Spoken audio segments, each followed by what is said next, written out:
Satu di antara hal terbaik yang kamu dapat ketika menghadapi sebuah masalah adalah kamu bisa melihat siapa saja teman sejatimu. Bagaimana, teman-teman semua? Apakah kata-kata bijak itu benar adanya?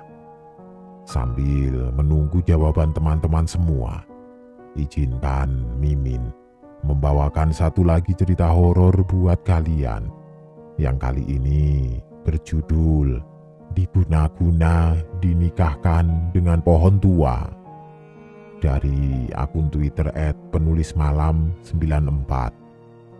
Langsung saja, selamat menyimak dan semoga kalian suka, terhibur dengan cerita ini. Salam horor.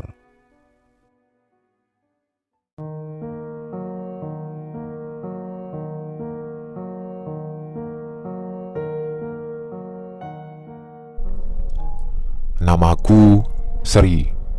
Setelah aku keluar dari pondok pesantren, kemudian aku mengabdikan diriku sebagai guru mengaji di kampungku.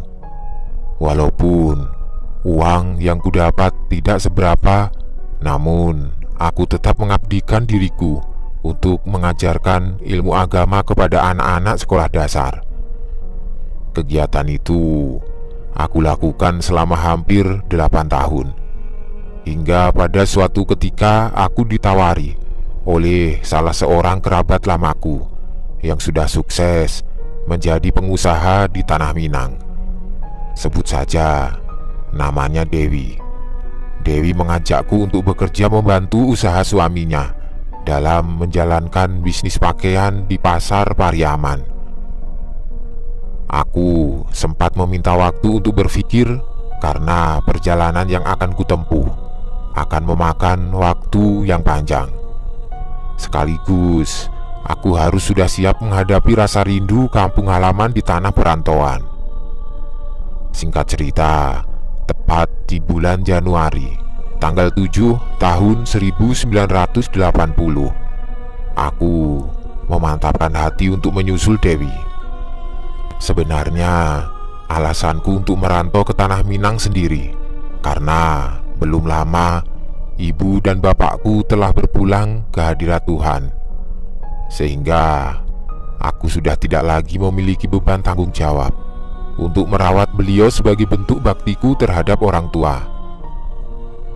Perjalanan darat dan kapal laut menuju Padang Pariaman aku tempuh kurang lebih sekitar 4 hari 3 malam di kala itu. Maklum saja, moda transportasi pun belum semumpuni saat ini. Seringkali bis yang kutumpangi mogok saat melewati lintas jalur Sumatera, dan juga ada banyak medan jalan yang curam yang mengharuskan si pengemudi menjalankan mobilnya dengan penuh kehati-hatian. Akhirnya, dengan melewati perjalanan yang begitu melelahkan, aku tiba juga di kota Pariaman tepat pukul 7 pagi. Aku langsung mencari telepon umum untuk menelpon kerabatku, Dewi, agar segera menjemputku di terminal bis. Sialnya, ketika aku berkali-kali menghubunginya, nomor telepon rumahnya seperti tidak tersambung. Aku yang dilanda rasa lelah habis melewati perjalanan jauh, dan ditambah lagi bingung karena nomor telepon rumah Dewi tidak bisa dihubungi, sudah tidak kuasa menahan tangis. Di saat aku menangis terseduh di terminal Pariaman itu, aku tiba-tiba dihampiri salah satu pemuda yang kutafsir mungkin usianya sebaya denganku. Ia menjulurkan tangannya sambil memperkenalkan dirinya. "Assalamualaikum, saya Yusman. Uni hendak pergi kemanakah?" tanyanya dengan menggunakan bahasa asli Padang dengan cengkok Melayunya yang khas. Aku yang saat itu belum mengerti bahasa Minang tidak menjawab pertanyaan lelaki itu. Yusman kemudian berbicara denganku dengan bahasa Indonesia dan kembali menanyakan ingin kemana tujuanku. Aku langsung memberikan alamat yang Dewi berikan tanpa berkata-kata karena aku masih menahan isak tangis. "Oh, mau ke alamat ini ya? Baiklah, akan saya antar kamu ke sana. Tapi sekarang kamu jangan menangis lagi ya," ucap Yusman sambil bangkit berdiri. Yusman langsung mengambil motornya dan berhenti di hadapanku. "Ayo, lekas naiklah. Jangan takut, saya bukan orang jahat," ucapnya kemudian, yang entah mengapa membuatku percaya akan perkataannya. Di sepanjang perjalanan, Yusman banyak menanyaiku tentang asal-usulku dan tujuanku datang ke kota Pariaman. Dari cara bicara Yusman, aku paham ia adalah lelaki yang jenaka. Sesekali aku dibuat tertawa dengan celotehannya, hingga akhirnya sekitar 15 menit kemudian motor Yusman berhenti pada salah satu rumah papan ala Minang. Kulihat sekitar. Ternyata rumah di sana semuanya mempunyai bentuk khas daerah yang unik. Untuk sesaat aku dibuat terpukau dengan pemandangan itu. Yusman menepuk pundakku. Seketika lamunanku buyar. Saat aku menoleh, sudah ada Dewi di sana yang berdiri menatapku. Sontak saja aku langsung memeluk erat Dewi dan juga sebaliknya. Dewi sampai menitikkan air mata karena merasa bersalah. Sekitar 2 hari yang lalu, saluran telepon rumah Dewi terputus karena terkena kilatan petir. Dewi pun bercerita, ia selalu menungguku setiap pukul 6 pagi sampai 7 pagi di terminal itu untuk menjemputku. Namun tidak juga menemukan aku di sana. Beruntunglah aku bertemu dengan Yusman. Segera aku pun memperkenalkan Yusman kepada Dewi. Dewi yang sudah fasih berbahasa Minang. Ia langsung akrab bercakap-cakap dengan Yusman dengan bahasa tersebut. Sesekali Yusman tersenyum dan menoleh ke arahku. Aku sedikit dibuat tersipu malu oleh Yusman. Setelah aku perhatikan, ternyata Yusman ini bisa dibilang lelaki yang tampan. Ia memiliki rambut ikal dan kumisnya yang tebal, badannya tinggi, kuning langsat, agak sedikit berotot. Tak lama, Yusman pamit undur diri. Dia berjanji akan segera menemuiku kembali 3 hari mendatang. Ada getar rasa cinta untuk Yusman dari saat pandangan pertama. "Sri, kamu ngelamun saja. Ayo, kamu suka ya sama Yusman?" ucap Dewi mengagetkanku. Dewi menceritakan jika tadi Yusman memperkenalkan dirinya dan juga memberitahukan jika ia bekerja sebagai supir bus lintas provinsi. Yusman pun berkata jika Yusman tertarik denganku. Sontak saja aku pun bahagia mendengar pengakuan Yusman, walaupun melalui sahabatku Dewi. Singkat cerita, hubunganku dengan Yusman berjalan dengan baik. Di sisi lain, aku pun merasa betah bekerja dengan sahabatku Dewi dan cocok dengan lingkungan sekitar. Hingga tidak terasa, sudah 3 tahun aku berada di tanah Minang.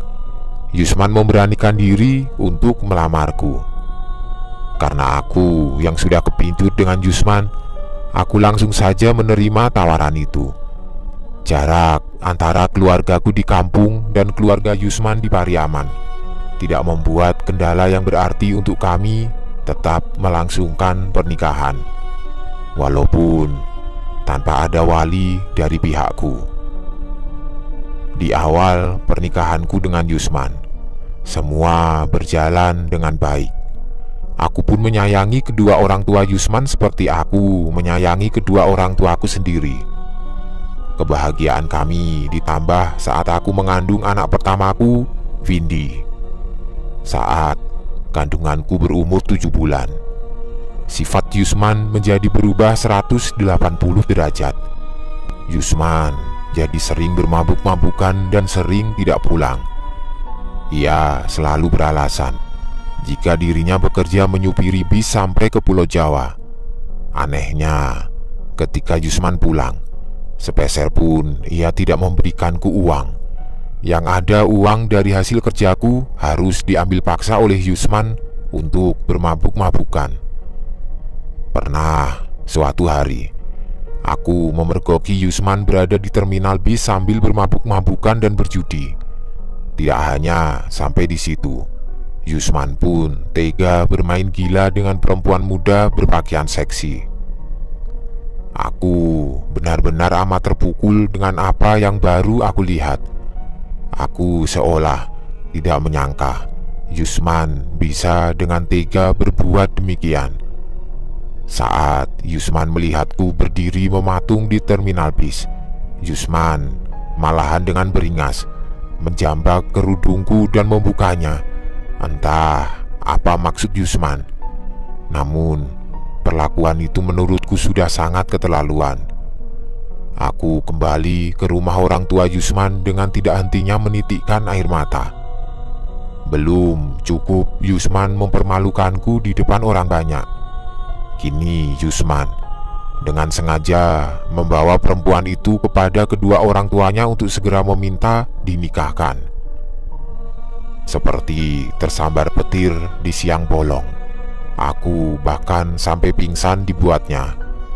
Sesaat setelah aku tersadar, aku berharap semuanya hanyalah mimpi. Namun, aku masih melihat Yusman yang duduk di samping wanita itu saling berpangku dan bermesraan. Dengan sisa tenaga yang aku miliki, aku langsung membereskan pakaianku dan berniat untuk pulang. Sudah tidak kupikirkan lagi sahabatku Dewi, karena hatiku sudah benar-benar sakit jika tetap bertahan di kota Pariaman, mengingat akan perlakuan kejam Yusman. Saat aku membawa pakaianku pergi dari rumah, Yusman tidak ada sedikit pun rasa bersalah atau menahanku untuk jangan pergi. Malahan, wanita sundal itu menghampiriku dan membisikkanku sesuatu. "Selamat menjadi janda ya Uni. Sekarang Yusman milikku, dan tidak akan pernah kubiarkan Yusman kembali ke dalam pelukanmu. Oh iya, sebaiknya Uni kunikahkan saja dengan sebuah pohon tua untuk menemani masa tua Uni," ucapnya yang kemudian tertawa-tawa. Aku yang sudah sangat kesal ingin menamparnya, namun Yusman bangkit berdiri dan malah menamparku balik. Dari mulai saat itu, sudah tidak ada lagi mempunyai alasan untukku mempertahankan hubungan dengan Yusman. Ditambah kedua orang tuanya yang sangat aku sayangi melihat aku ditampar oleh anaknya sendiri, hanya diam membisu. Aku nekat memaksakan diri. Sore itu dengan kandunganku yang sudah besar mantap melangkahkan kaki menuju terminal bis. Aku langsung menaiki bis jurusan Padang Pariaman, Jakarta. Sebenarnya aku sendiri buta akan wilayah Jakarta, hanya untuk ku transit dan melanjutkan perjalanan ke Pangandaran. Ya, namun mau bagaimana lagi? Tidak ada yang ingin benar-benar aku lakukan selain aku bisa segera pulang untuk menemui kakakku di kampung. Saat sesampainya di Jakarta, benar saja apa yang aku takutkan. Aku terlunta-lunta di terminal bis Kampung Rambutan selama hampir seharian. Untungnya, setelah aku menunggu berjam-jam, mobil bis itu pun tiba. Dan akhirnya, aku bisa selamat pulang ke kampung halaman. Percobaanku belumlah selesai ternyata. Beberapa bulan aku kembali ke kampung sudah banyak yang menggunjingku jika aku ini hamil di luar nikah, dan anak yang dikandung ini adalah anak haram. Setelah anakku Windy lahir, beberapa pemuda dari luar desa berusaha untuk mendekatiku. Namun kini keanehan mulai terjadi saat beberapa orang di antaranya yang serius membina hubungannya denganku tiba-tiba entah mengapa satu persatu hilang, tidak ada kabar. Pernah suatu kali, sebut saja namanya Rafli, pemuda kampung yang letak kampungnya tidak jauh dari tempatku, bahkan sempat meminangku dan mempersiapkan pernikahan. Tetapi saat hari H pernikahan, Rafli secara sepihak membatalkan pernikahan itu sendiri. Ia tidak menyebutkan apa alasan pastinya berbuat demikian. Namun, menurut salah seorang sahabatnya, 3 hari menjelang pernikahan, Rafli selalu diberi isyarat mimpi jika ia akan mati jika nekat menikahiku.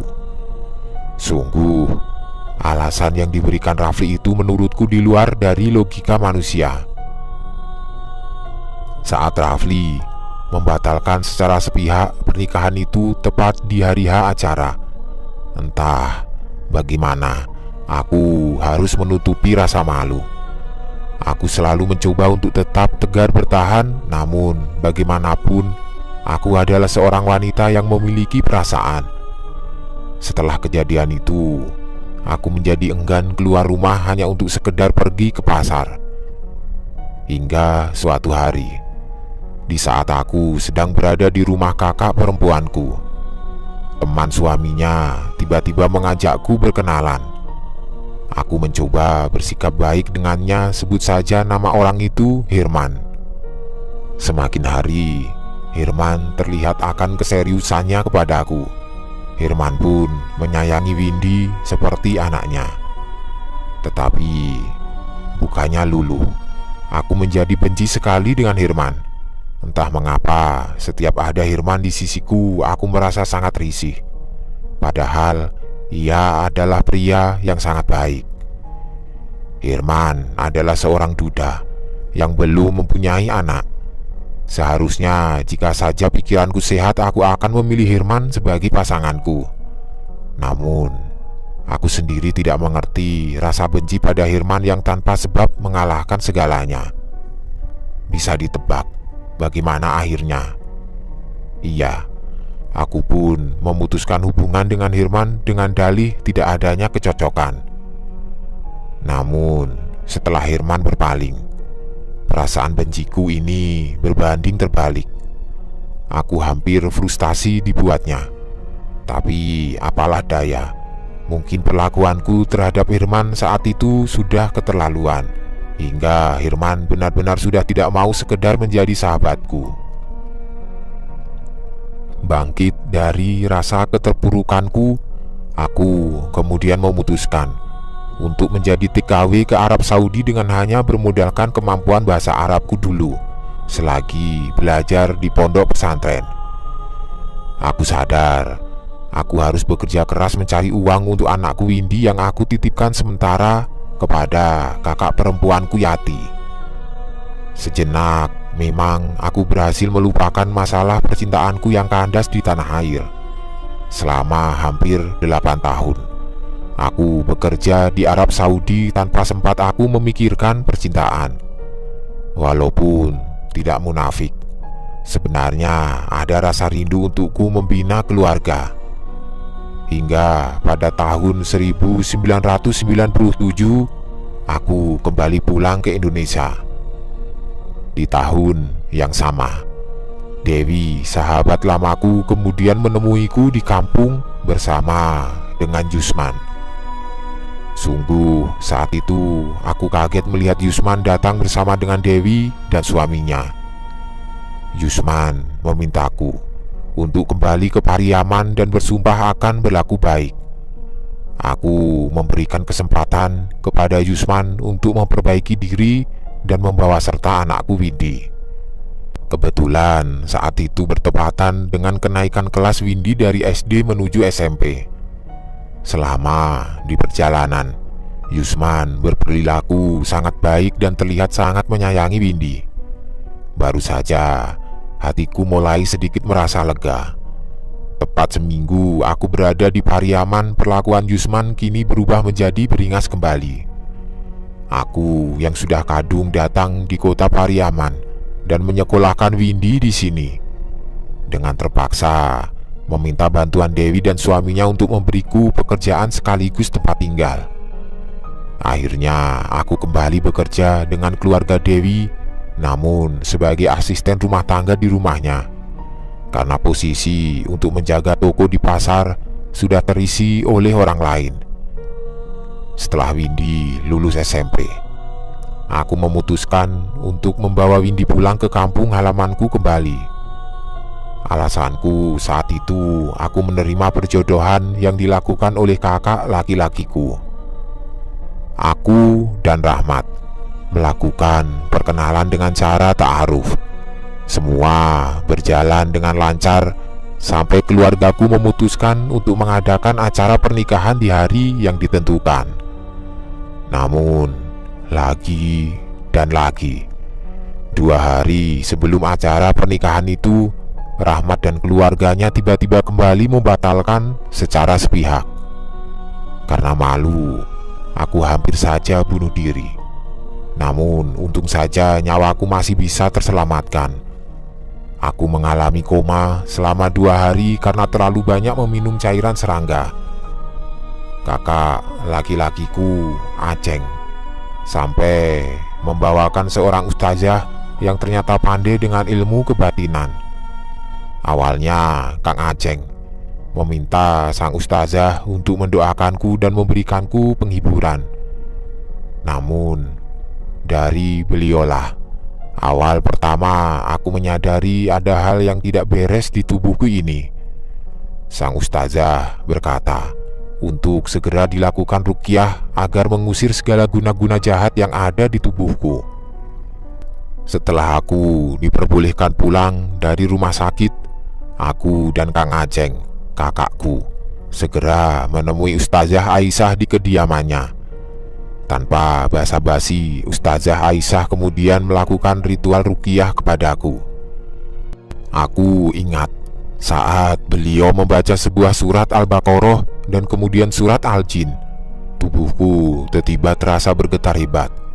Aku langsung tidak sadarkan diri, dan aku merasa arwahku seperti keluar dari tubuhku sendiri yang sedang meronta-ronta. Jin kafir itu berbicara jika aku adalah perebut kebahagiaan tuannya. Hingga akhirnya sang jin ditugaskan untuk mempersulit hidupku. Untungnya sang ustazah tidak begitu saja percaya akan perkataan si jin tersebut. Ketahuilah, jin dan sebangsanya, ucapannya adalah sebuah kesesatan. Sang ustazah berkali-kali menanyakan si jin tersebut, dan jika si jin menjawab dengan hal yang tidak masuk akal, maka ibu ustazah menempelkan jari telunjuknya ke bagian tulang belikatku. Dan seketika jin yang merasukiku meraung-raung kesakitan. Aku pun melihat ada sekitar 4 orang yang memegangi tubuhku karena aku terus-menerus meronta. Di dalam rasa kepanikanku, aku berdoa memohon pertolongan kepada Tuhan dan meminta petunjuknya. Siapa yang dengan tega melakukan ini kepadaku? Baru saja bibir Rini mengucap doa, jin tersebut berbicara dengan suara yang berubah menjadi wanita yang tertawa-tawa. Jin wanita itu mengaku penunggu dari pohon tua yang berada di tanah Minang. Ia mengetahui jika yang berbuat jahat kepadaku adalah seorang wanita bertubuh sintal dengan rambutnya yang ikal panjang. Wanita itu datang ke salah satu hutan dan mencari pohon tua untuk menikahkan batinku dengan pohon tersebut, agar aku selamanya tidak akan mendapatkan jodoh. Setelah mendapatkan cukup informasi, ibu Ustazah Aisyah kemudian mengusir dan menetralisir tubuhku. Aku kembali terbangun dan perlahan aku melihat di sekeliling. Aku masih berada di rumah ibu Ustazah Aisyah. Aku berkali-kali mengucap syukur karena arwahku bisa kembali menyatu dengan ragaku.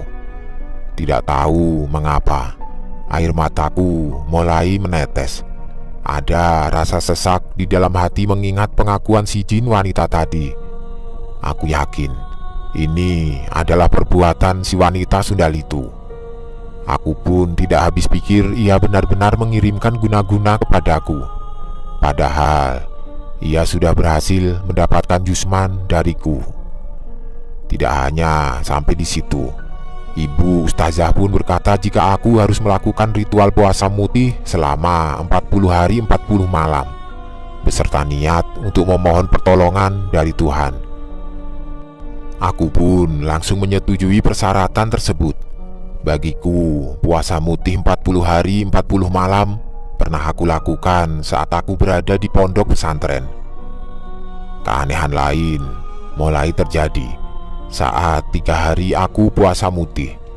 Ada seseorang yang mengetuk-ngetuk kamarku, dan setelah aku buka pintu, ternyata di depan mataku telah berdiri sesosok genderuwo hitam yang mengaku suamiku dari bangsa jin. Sontak, aku langsung menutup kembali pintu itu dan masuk ke dalam kamar. Kejadian itu terus berulang 3 kali. Dan untuk yang terakhir, genderuwo itu datang ke dalam mimpiku dan menalakku bercerai karena aku sudah tidak bisa ia setubuhi lagi. Aku berpikir keras. Jangan-jangan selama ini jika aku bermimpi sedang bercinta dengan mantan suamiku Jusman, ternyata aku kemudian langsung mengucap istighfar berkali-kali.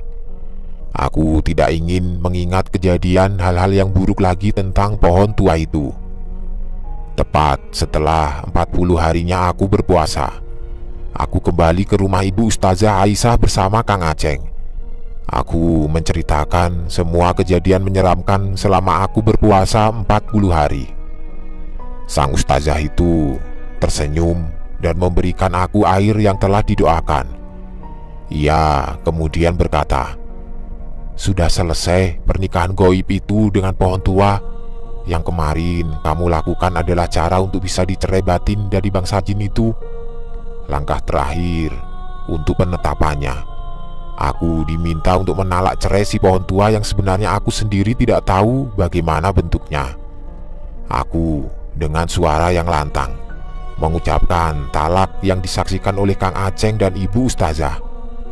Singkat cerita, sehabis dari peristiwa mistis yang di luar nalar itu, aku kemudian merasa jika hidupku jauh lebih baik. Dan berselang 3 bulan kemudian, aku berhasil dipersunting oleh seorang jejaka, walaupun umurku sudah tidak lagi muda. Dari pernikahanku yang kedua ini memang tidak berlangsung lama, kurang lebih 8 tahun, dan harus kembali kandas di tengah jalan. Namun, aku tetap bersyukur kutukan guna-guna pada pohon tua itu sudah benar-benar lenyap. Kini, di masa tuaku, aku tidak ingin untuk kembali merajut asmara lagi. Aku hanya berfokus ingin membahagiakan anak perempuanku sematawayang, Windy. Itulah pengalamanku yang bisa aku bagikan untuk teman-teman semua. Pesan dariku adalah tetaplah berikhtiar dan memohon kepada Tuhan. Percayalah, kekuatan Tuhan lagi maha dahsyat dari segala ilmu guna-guna sihir.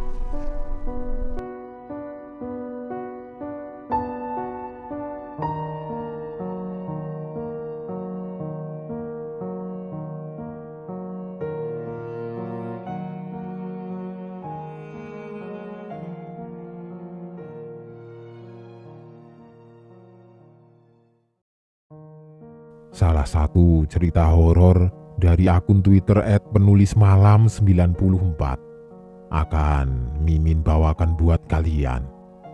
Kali ini berjudul asli Santet Lutung.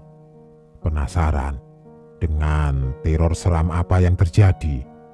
Langsung saja pilih tempat yang nyaman, siapkan camilan minimal gorengan yang panas, dan jangan lupa minuman hangatnya. Kopi boleh, teh panas boleh, wedang ronde juga boleh. Selamat menyimak.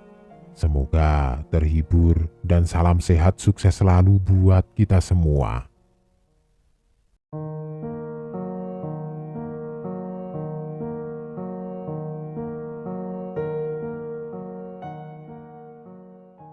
Namaku Marcel.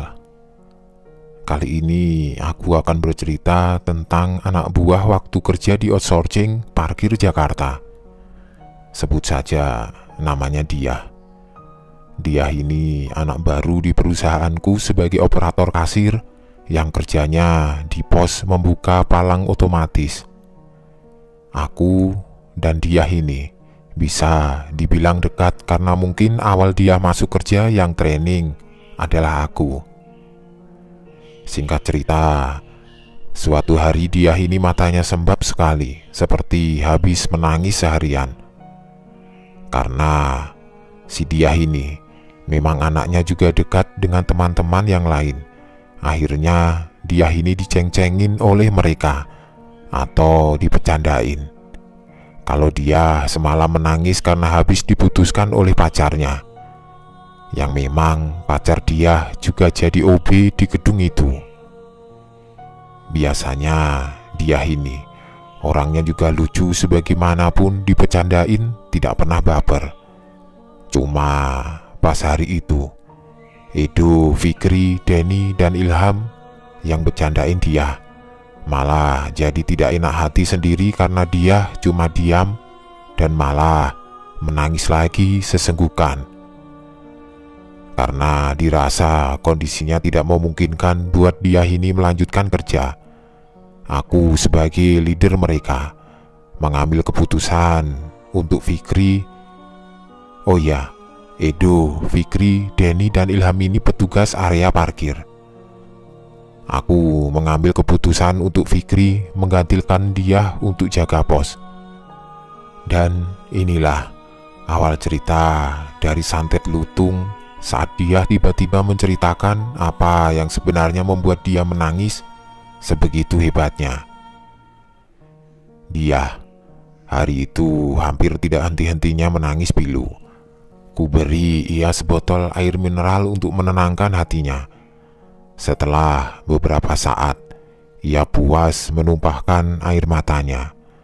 Dengan masih tersengal-sengal isak tangis, dia membuka pembicaraan kepadaku.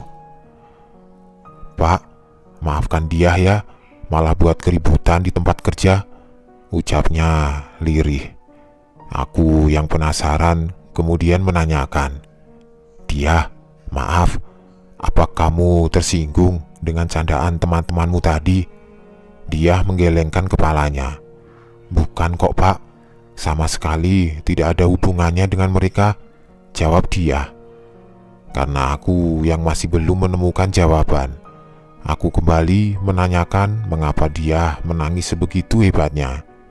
Karena selama dia bekerja 3 bulan kemarin, dia ini orang yang periang, humoris, dan juga cepat akrab dengan teman-teman maupun semua atasannya, termasuk aku.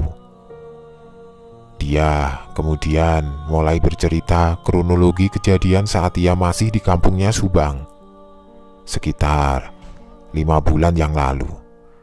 Dia bercerita sang ibu Wartina seringkali terlibat cekcok dengan Tuti yang bisa dibilang adalah tetangganya. Awalnya dia berpikir jika ibunya dan Tuti hanya tersulut emosi, ada rasa saling iri satu sama lain. Kian hari, pertikaian mulut mereka semakin sering terdengar oleh tetangga yang lain. Karena merasa terganggu, akhirnya Pak RT sampai menengahi permasalahan mereka. Saat dalam mediasi kekeluargaan itulah dia baru mengetahui jika sebenarnya antara Ibu Warti dan Tuti seperti kucing dan anjing sedari dulu. Setelah diusut, ternyata Muklis, ayah dia yang juga suami Warti, adalah mantan kekasih Tuti yang dalam hitungan bulan kala dahulu akan melangsungkan pernikahan. Muklis saat dalam persiapan pernikahan itu kepincut dengan kecantikan Warti yang baru pulang menjadi TKW di Arab Saudi selama bertahun-tahun. Akhirnya Muklis secara sepihak membatalkan pernikahan antara dirinya dan Tuti saat hanya hitungan minggu saja. Sontak Tuti merasa amat dipermalukan oleh kelakuan Muklis. Bukan hanya Tuti, namun orang tua Tuti yang ikut terkena imbasnya, karena ada desas-desus jika Muklis lebih memilih Warti ketimbang Tuti, karena Warti ini anak baik-baik dan Tuti kebalikannya dari Warti. Ayah Tuti merasa jika warga secara tidak langsung ikut menghakimi dirinya yang tidak bisa menjaga kehormatan anak perempuan semata wayangnya menjelang pernikahannya. Karena beban pikiran itulah ayah Tuti sampai harus sakit diabetes karena gula darahnya naik. Tidak sampai di situ saja kepedihan Tuti. Tuti harus puas menyaksikan Warti dan Muklis menggelar hajat pernikahan karena jarak rumah mereka yang hanya terhalang oleh satu rumah. Amarah Tuti mulai tidak terbendung lagi. Baginya terdapat 3 pukulan telak menghujam jantung hatinya. Pertama, Tuti batal nikah. Kedua, keluarga Tuti terfitnah yang menyebabkan ayah Tuti jatuh sakit.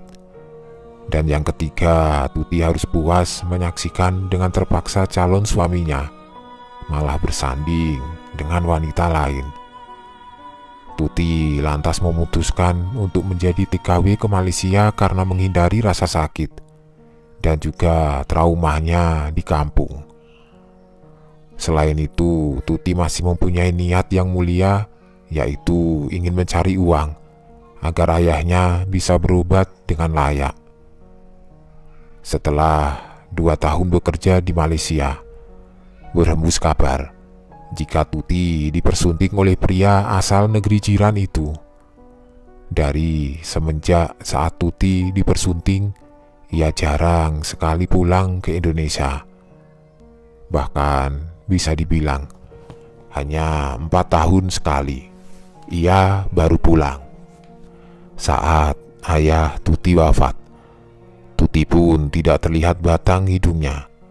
Mungkin bisa dibilang karena jarak yang jauh dan juga adanya kisah kelam di kampung, membuat ia merasa enggan pulang ke tempat kelahiran.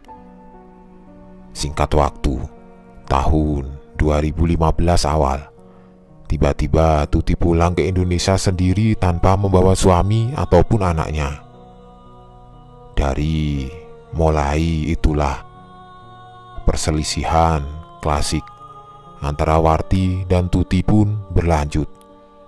Simpang siur kabar Tuti saat di Malaysia yaitu ia telah diceraikan suaminya dan hak asuh kedua putrinya jatuh pada suaminya. Tuti yang dalam keadaan frustasi saat ia pulang ke kampung halaman, mau tidak mau harus sering beradu pandang dengan Warti yang biduk rumah tangganya dengan Muklis masih adem ayem. Dari pihak Warti, ia mengaku sebenarnya tidak ada masalah apapun dengan Tuti, namun Tuti selalu mencari-cari kesalahan dan seringkali ia membuang sampah di halaman rumah Warti dengan sengaja. Tidak hanya sampai di situ, Tuti pernah kepergok ingin memutuskan jaringan listrik di rumah Warti dengan menyuruh orang. Begitulah kurang lebih kelakuan absurd Tuti setelah ia pulang dari Malaysia kepada Warti dan keluarga, sehingga beberapa kali mereka berdua harus melewati jalan mediasi kekeluargaan oleh RT setempat. Beberapa saat setelah kejadian ribut-ribut terakhir, Tuti sepertinya kapok membuat ulah. Ia tidak pernah terlihat lagi menunjukkan batang hidungnya ataupun berperangai yang aneh-aneh. Namun, ada hal yang tidak biasa kini yang mulai terjadi. Setiap malam, atap rumah dia seperti dipenuhi oleh lutung. Anehnya, segerombolan lutung hitam itu hanya ada pada atap rumah dia saja. Entah pun dari mana asalnya gerombolan lutung itu. Sempat karena merasa terganggu tidak bisa tidur akibat suara bising si lutung, Muklis ayah dia menipuk batu salah satu lutung yang sedang bertengger di atas atap rumahnya. Seketika semua lutung itu seperti marah dan matanya mengeluarkan cahaya merah menyala. Karena takut, ayah dia kembali masuk ke dalam rumah dan pasrah membiarkan lutung-lutung itu berada di atas atap. Keesokan harinya, ayah dia menanyakan kepada Pak Sapri si peronda malam perihal gerombolan lutung yang ada di atas atapnya.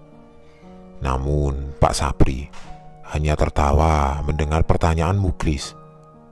"Klis, saya itu semalam habis beberapa kali muteri gang rumahmu. Lawang tidak ada lutung.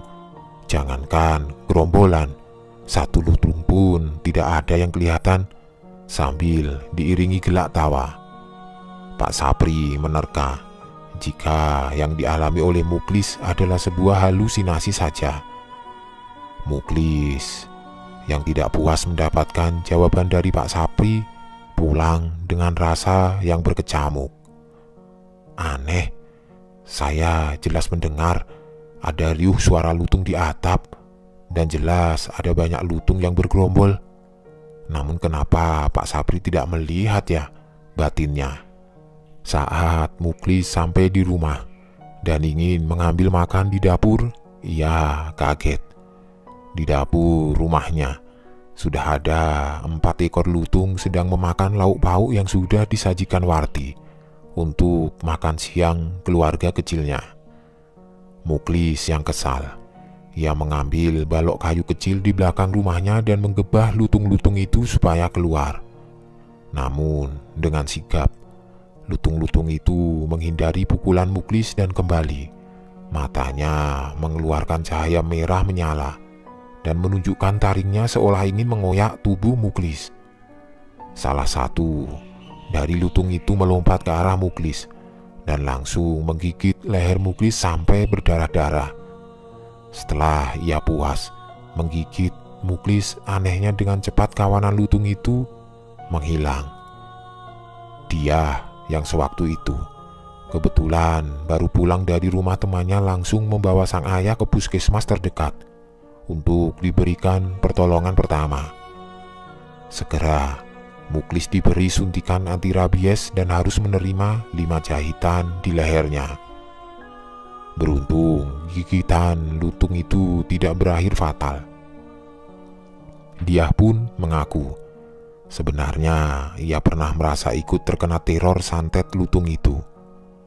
Ketika dia ingin mengambil wudhu untuk sholat subuh, ia melihat seekor lutung yang besar dan amat menyeramkan ada di balik pintu kamar mandi, sedang menggeram. Dia yang panik. Ia langsung berteriak sehingga Warti dan Muklis terbangun.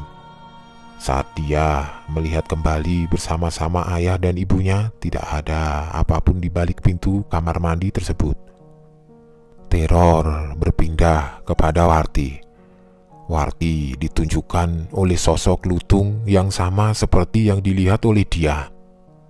Mulut Warti seperti tidak bisa untuk berbicara dan tubuhnya seperti tertahan sesuatu.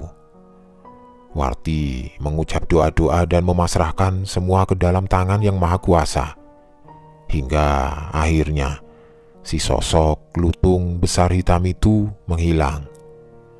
Warti yang merasa panik kemudian mengajak Muklis dan dia untuk menemui orang pintar.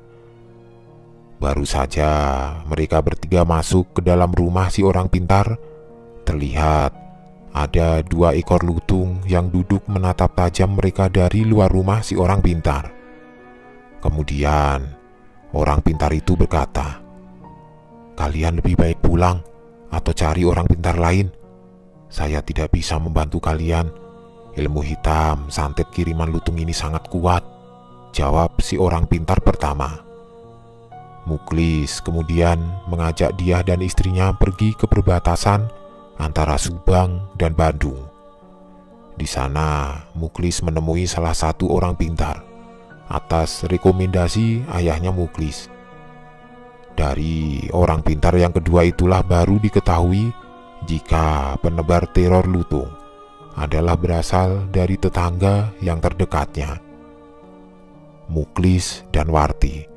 Tanpa berpikir lama-lama, ia langsung menerka jika Tutilah dalang dari semuanya. Setelahnya, Muklis dan Warti diberi air yang mungkin telah dibacakan doa oleh si orang pintar, dan diberikan sedikit syarat untuk menempelkan beberapa helai sapu lanang di setiap palang pintu mereka dan 2 siung bawang putih. Sehabis berkunjung dari tempat si orang pintar, Muklis dan Warti langsung melakukan apa yang diperintahkan, dan benar saja, teror itu seolah lenyap. 1 bulan kemudian, dia pergi ikut merantau sang paman, adik dari Muklis, untuk bekerja ke Jakarta. Singkat ceritanya, dia diterima bekerja di perusahaanku karena memang rekomendasi dari pamannya dia yang bekerja sebagai security di gedung yang sama. Beberapa bulan berlalu, sampai pada akhirnya dia mendapatkan kabar jika ibunya Warti telah meninggal kemarin. Dia sangat terpukul sekali mendengar ibunya telah meninggal. Sebelumnya, ayah dia dan pamannya masih menunggu waktu yang tepat untuk memberitahukan kepada dia jika sang ibu telah berpulang. Ayah dia dan sang paman pun tidak ingin mengganggu pekerjaan dia. Dia pun kembali bertutur. 3 hari sebelum sang ibu wafat, Ibu Warti dimimpikan 2 kali berturut-turut jika ia seperti dijemput kawanan lutung yang membawanya kepada tahta raja. Di sana yang Ibu Warti lihat adalah seseorang pria yang tampan memakai mahkota dan berkata, "Selamat datang istriku, ini adalah kerajaanku." Mendengar ucapan lelaki itu, Warti kemudian ingat akan sesosok lutung besar yang pernah ia temui. Seolah-olah bisa mendengar apa yang sedang Warti pikirkan, sesosok lelaki itu kemudian berkata, "Maafkan jika saya lancang, namun sayalah yang telah berbuat tidak baik kepada dirimu. Oleh karena itu, saya telah menganggap engkau sebagai istriku."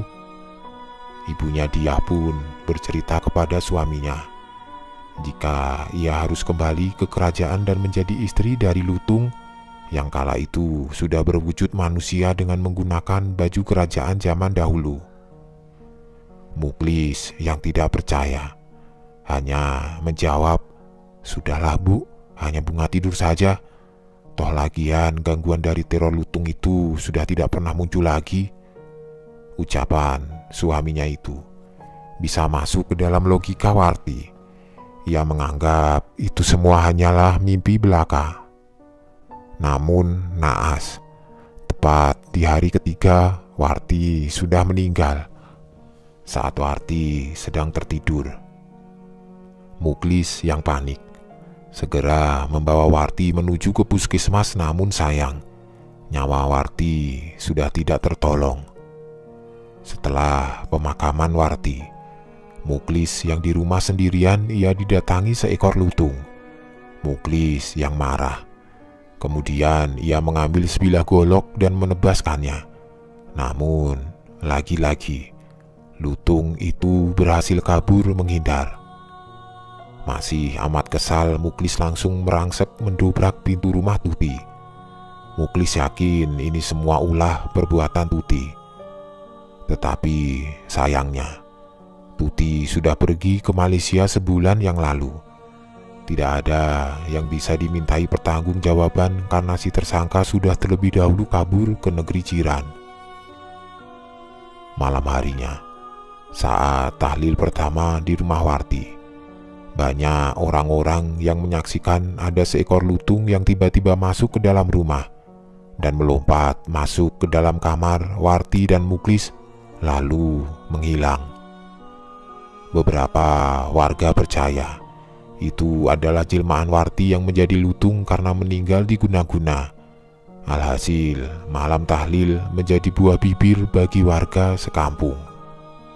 Muklis yang masih syok dengan peristiwa itu, kemudian menutup diri untuk tidak berinteraksi dengan warga sekitar.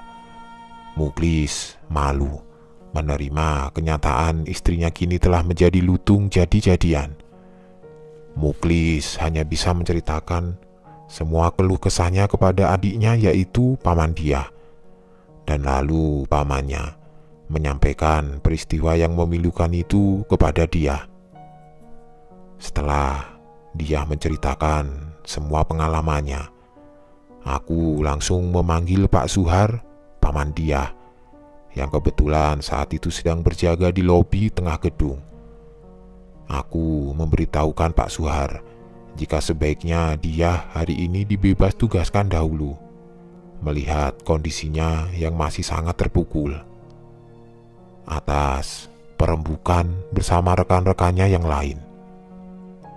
Dia diberikan dispensasi untuk pulang ke kampung halamannya di Subang selama 3 hari, dan selama dibebas tugaskan, shiftnya di-cover oleh Ilham dan Fikri secara bergantian. Sedikit rasa penasaranku, aku sempat menanyakan kebenaran cerita yang baru saja dia ungkapkan kepada sang paman. Pak Suhar pun mengangguk, membenarkan semua cerita keponakannya itu. Memang tidak habis pikir jika benar-benar terjadi ada orang yang sampai tega mengirim guna-guna santet kepada keluarga dia. Akhirnya saat itu juga dia diantar pulang oleh pamannya. Dan sore harinya dia langsung pulang menuju ke Subang. Setelah 3 hari, dia kembali masuk kerja.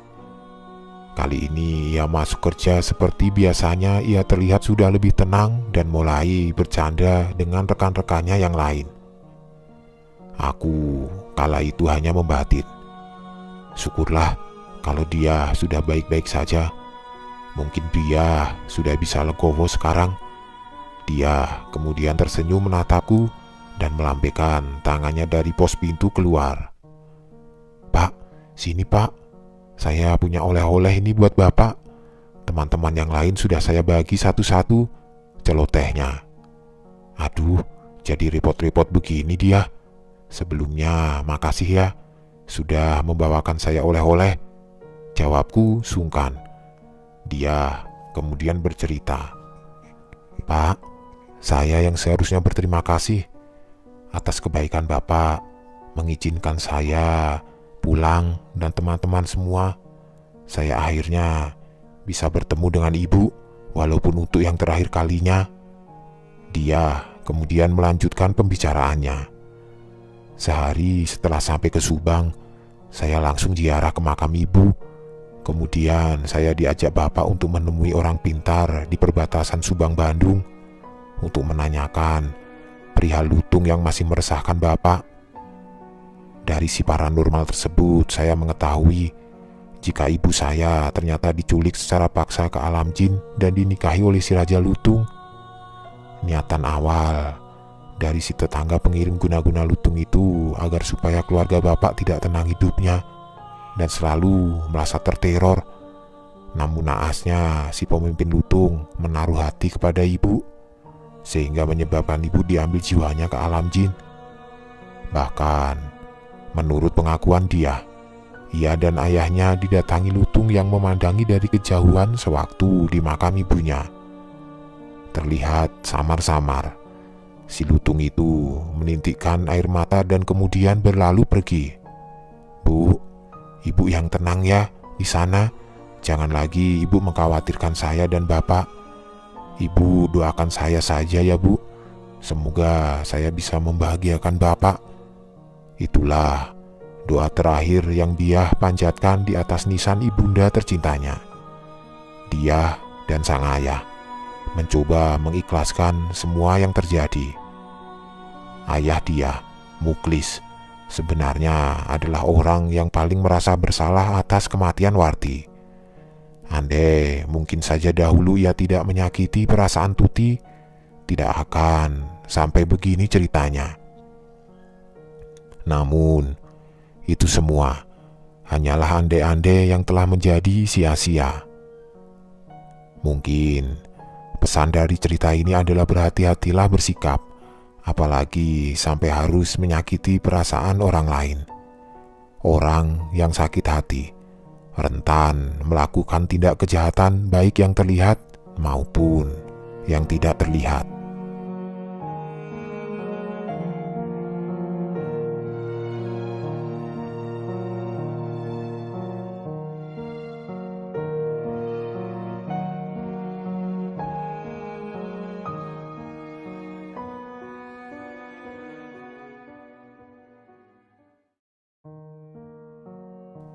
Teman-teman semua, sebuah cerita horor urban legend di tahun 70-80-an dari akun Twitter @ny_septian berjudul Peri, bercerita tentang sosok penunggu pohon salam. Akan segera Mimin bawakan buat kalian semua. Semoga suka, terhibur, dan betah kerasan di channel spesial horor ini.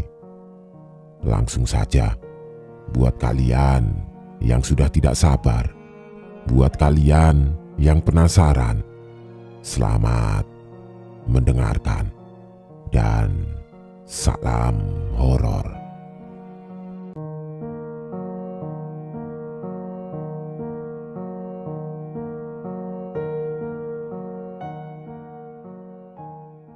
Bagaimana gambaran teman-teman semua tentang peri?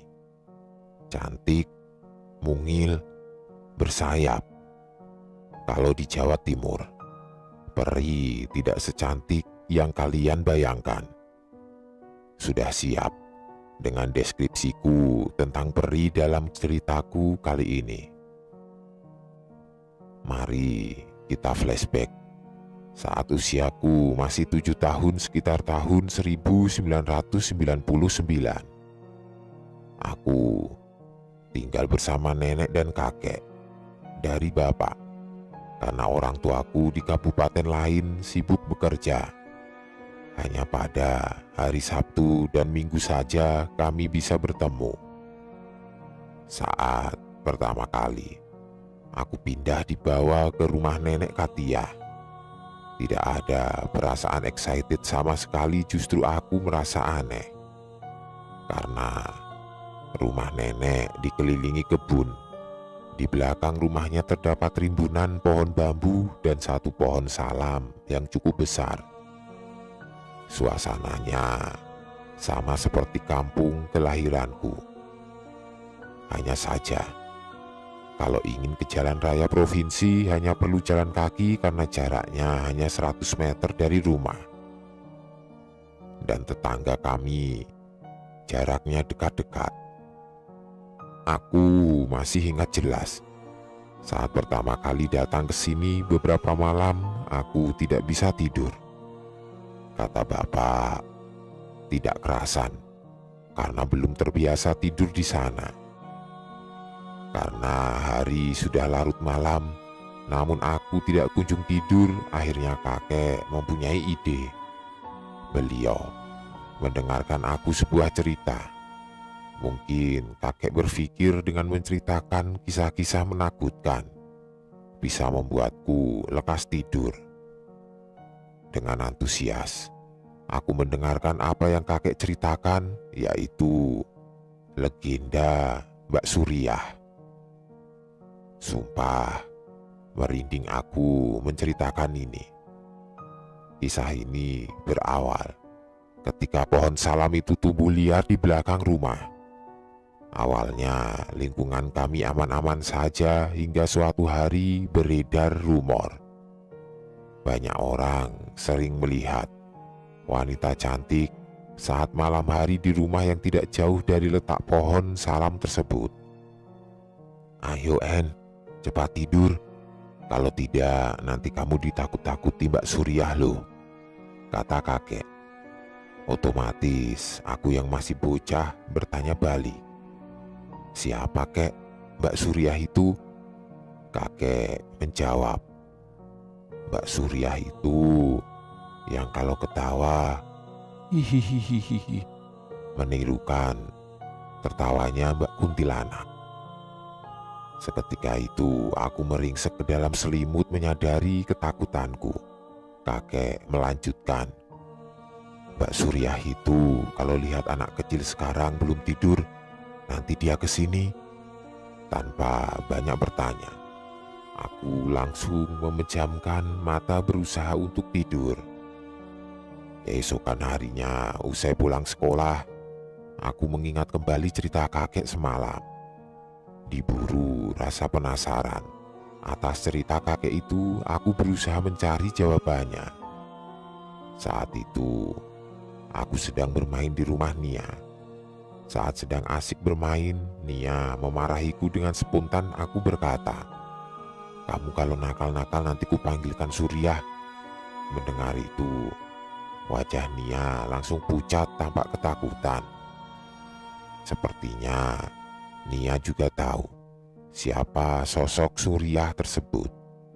Lalu, tiba-tiba dari arah belakang, emaknya Nia datang dan ikut memarahiku. "Jangan suka bilang Suriah datang. Kalau sampai benar datang, kapok kamu nanti." Bukannya membuatku takut, justru menjadi sangat penasaran dengan sosok Suriah ini. Saat menjelang sore, aku belum juga pulang dari rumah Nia. Dari luar, Mas Yuda, tetangga depan rumah Mbak Nia, memanggilku. "En, kok tidak cepat pulang? Sudah petang." Lalu cepat-cepat aku menemuinya dan berkata, "Iya mas, sebentar toh, aku masih mainan." Selanjutnya, setali 3 uang dengan emak Nia, Mas Yuda berkata, "Tidak cepat pulang, didatangi Suriah kamu nanti." Tanpa menjawab, aku berlari pulang. Di jalan aku berpikir, terkenal sekali si Suriah ini. Sebenarnya siapa dia? Saat sampai di rumah Simbok, Nenek Katiah menyambutku, "Ayo En, cepat mandi, sudah malam." Dari belakang kakak perempuanku berceloteh, "Tidak cepat mandi, didatangi Suriah kamu nanti." Seakan-akan Suriah ini sudah menjadi momok, mbak artis terkenal di mana-mana orang membicarakannya. Aku yang orang baru masih menerka-nerka siapakah dia. Hingga suatu hari, saat bapakku datang menengokku, aku beranikan diri untuk bertanya, Pak, aku mau tanya, Suriah itu siapa sih? Kok semuanya pada nakutin aku? Katanya bakal didatangi Suriah kalau aku nakal." Tapi jawaban bapak tidak memuaskan. "Sudahlah, pokoknya kalau main pulangnya jangan petang-petang." Dahiku mengernyit. Masih belum puas, aku pun hendak bertanya ke kakakku, Sari. Namun, belum sempat bertanya, dia mengajakku pergi membeli tempe di rumah Mbah Nem, nenek Nia yang letaknya di utara rumah Nia. Aku bertanya, "Lah, kenapa sih kok minta ditemenin aku?" Kak Sari menjawab, "Ada Suriah, aku takut.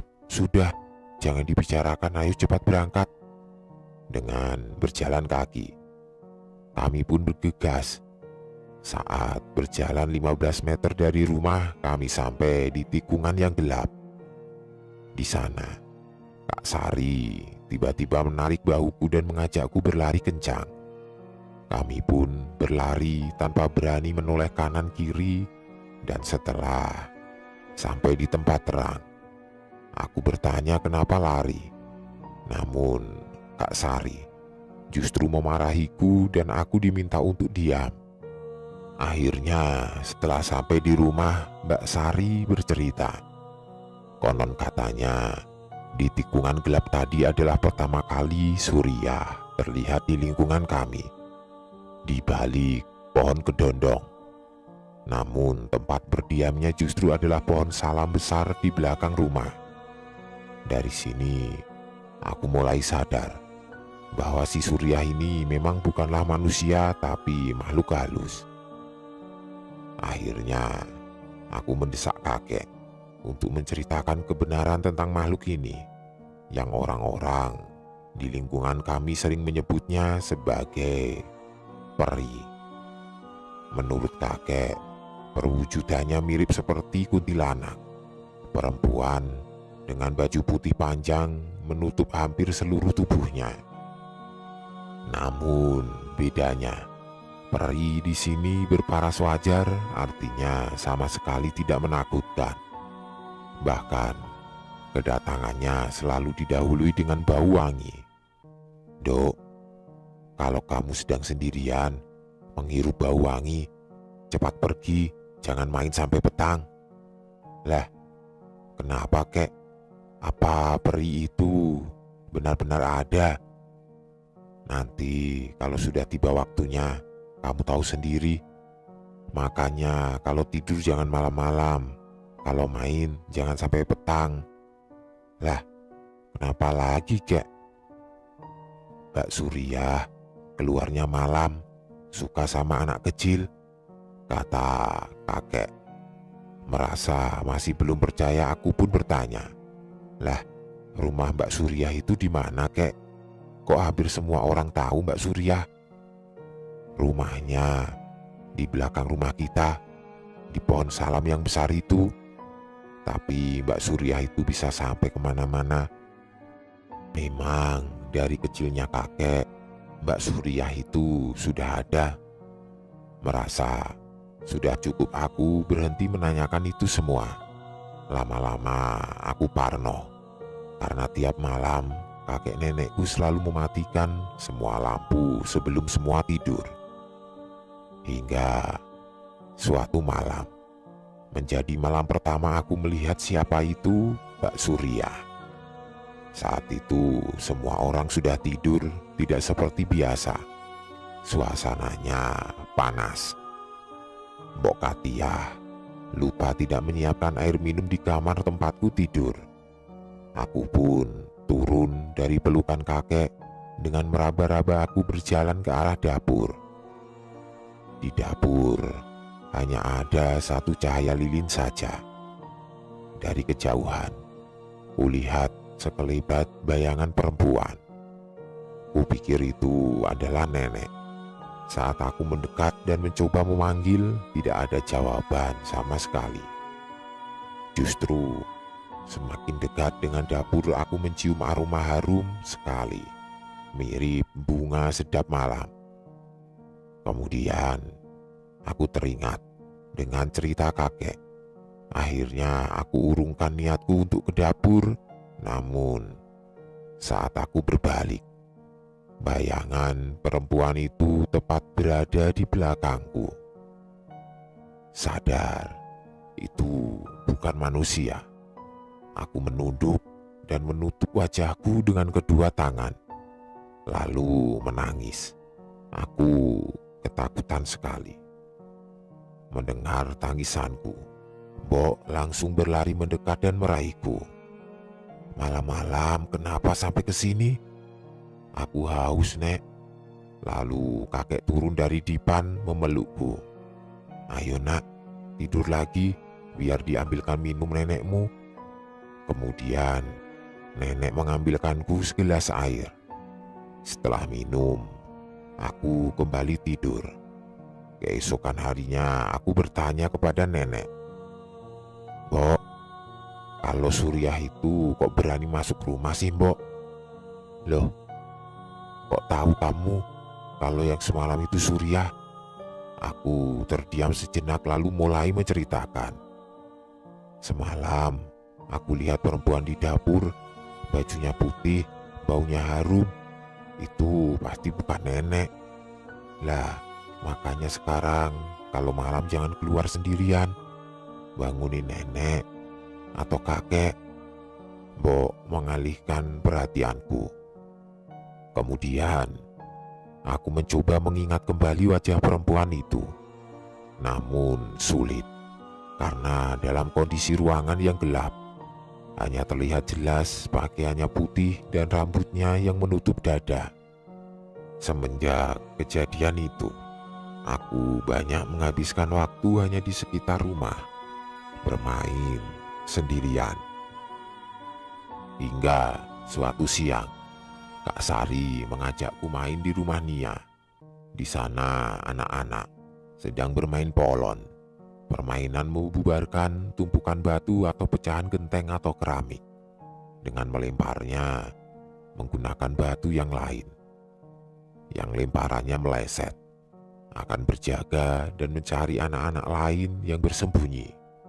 Sudah hampir 2 jam, tibalah giliranku berjaga karena lemparan gacok atau sebutan senjata untuk permainan itu meleset.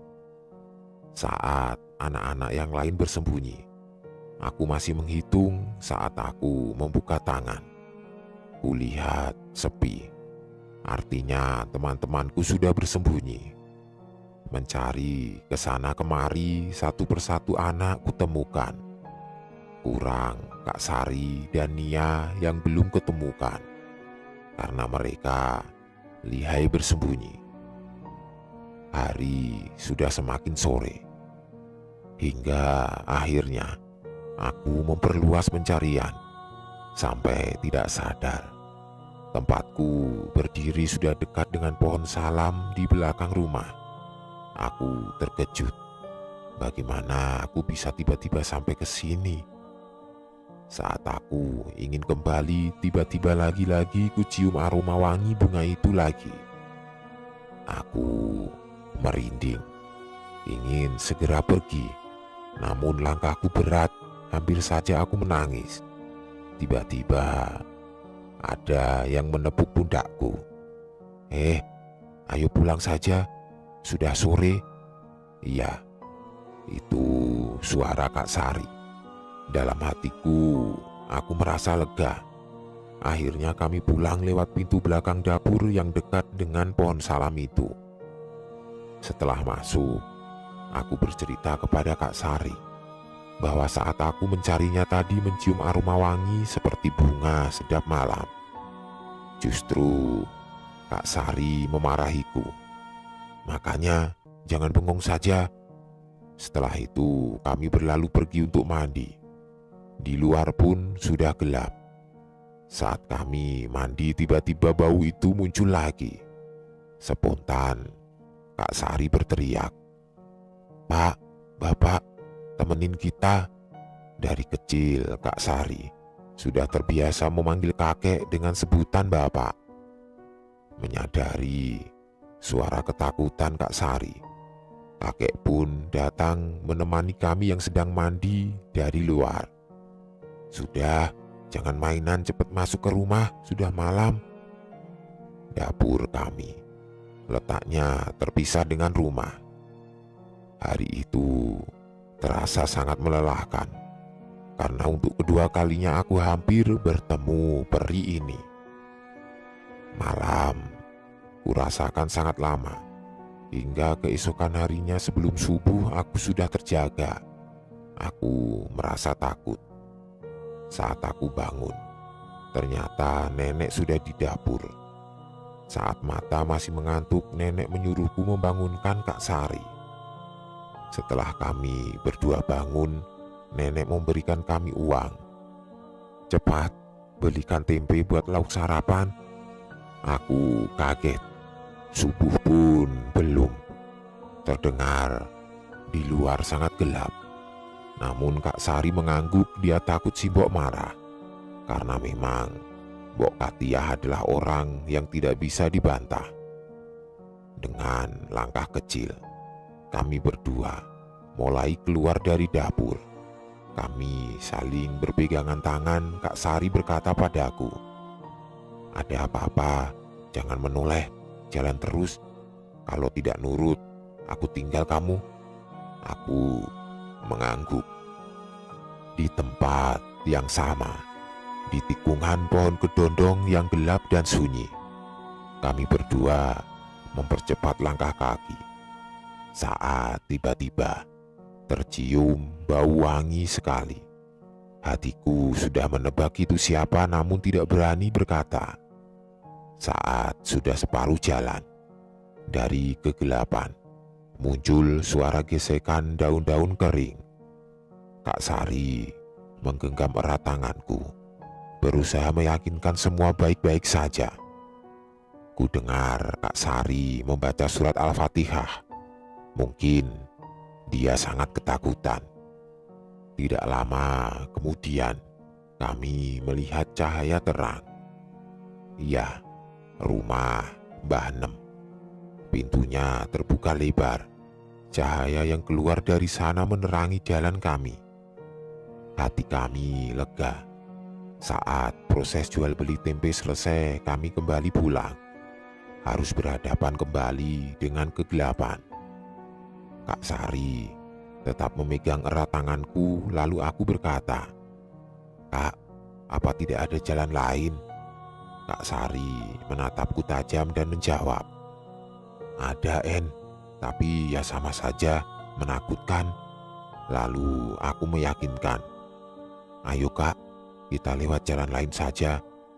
Akhirnya kita sepakat untuk lewat jalan lain, tepat di samping rumah Mbak Riana, yang letaknya tepat di belakang rumah. Sebenarnya justru ini adalah jalan yang dekat dengan pohon salam. Namun aku belum pernah melewatinya karena tidak tahu. Saat kami lewat gang kecil di sana, di ujung gang ada sebuah kamar mandi. Aku sudah diperingatkan Kak Sari agar tidak merespon apapun jika mendengar atau mencium bau. Namun saat benar-benar berada dalam suasana itu, batinku selalu menolak. Saat kami sampai di ujung jalan, ku dengar ada suara orang mengambil air di sumur. Aku berdoa dengan khusyuk dan pandangan yang lurus, namun kepalaku tidak tahan. Ingin sekali melihat sumber suara itu. Meskipun tangan kami berpegangan, namun kepalaku menoleh seketika. Aku terkejut, tidak percaya dengan yang aku lihat. Sesosok perempuan berbaju putih dengan paras yang cantik namun pucat sekali. Rambutnya tidak begitu panjang, duduk di atas sumur diikuti bau yang wangi sekali. Kak Sari menyadari aku telah melihat Suriah. Dia pun berlari sambil berteriak dan menyeretku. Kami berdua menangis sampai ke rumah. Seakan paham, nenek menyuruh kami cuci kaki, tangan, dan muka saat itu juga, lalu masuk ke dalam rumah. Di dalam rumah, kakek berusaha menenangkan kami. Kakek berkata, "Iya, itu Suriah, bisa keluar dari mana dan di mana saja. Tapi dia tidak nakal, cuma ingin punya teman, tidak pernah mengganggu. Pesan kakek, kalau kalian mencium bau wangi kalau sedang sendirian, cepat pergi, cari teman, ya." Memang, kalau ku ingat kembali, Suriah sosok yang terlihat ramah. Wajahnya ayu, hanya saja pucat. Dan semenjak kejadian itu, aku jadi lebih waspada dan jarang keluar kalau hari gelap. Teringat wajah pucatnya, aku tidak sanggup. Sehingga ketika sudah mencium bau wangi, aku segera pergi. Sampai dewasa ini aku masih sering merasakan keberadaannya.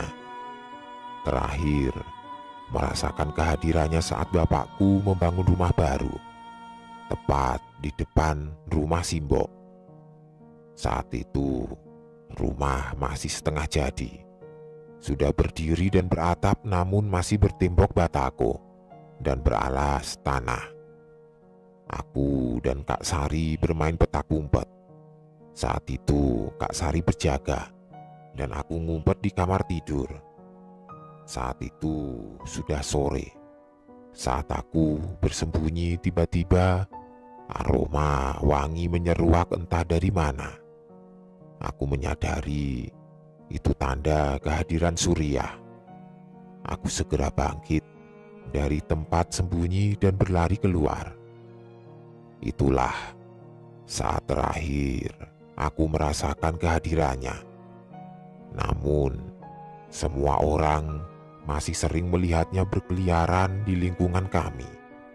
Dan kalau diikuti, selalu berakhir di bawah pohon salam. Inilah cerita yang aku alami mengenai sosok peri yang berasal dari Jawa Timur. Sosok ini berbeda dengan kuntilanak. Peri penampilannya sangat ramah dan diikuti bau harum.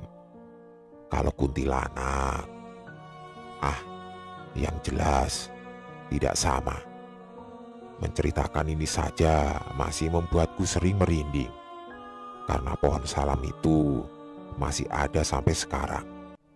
Meskipun sudah ditebang, pohon itu tumbuh kembali.